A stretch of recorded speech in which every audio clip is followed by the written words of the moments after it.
Next, we'll study about the phasor diagram. So basically, we'll have three types of load. Three types of load is one of the load is resistive load,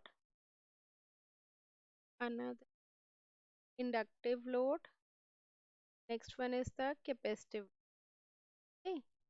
In resistive load, current and voltage are in same phase, are in same phase. That means if voltage is on x-axis, then current would also on the x-axis, and phase angle is equal to 0. Okay.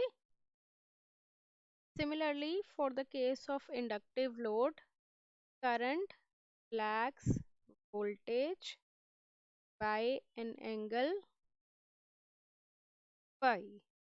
What do you mean by the lagging? If voltage is on the x-axis, current lags means current lag is in the downward by an angle of 90 degree. If there is a pure inductor, then in that case phi value is fixed, that is 90. Okay. Next one is the capacitive. Current leads voltage by an angle again phi. Okay.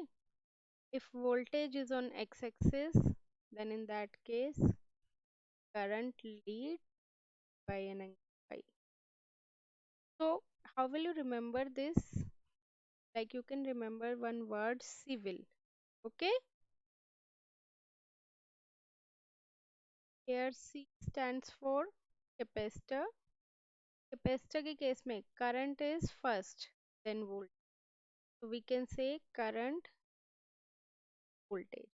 If current is voltage, then voltage lags current, right? And here L stands for inductor, correct? And then voltage is first, then compared to inductor current, this case voltage leads current. Like this is the way of remembering the. Okay. So this is known as phasor diagram.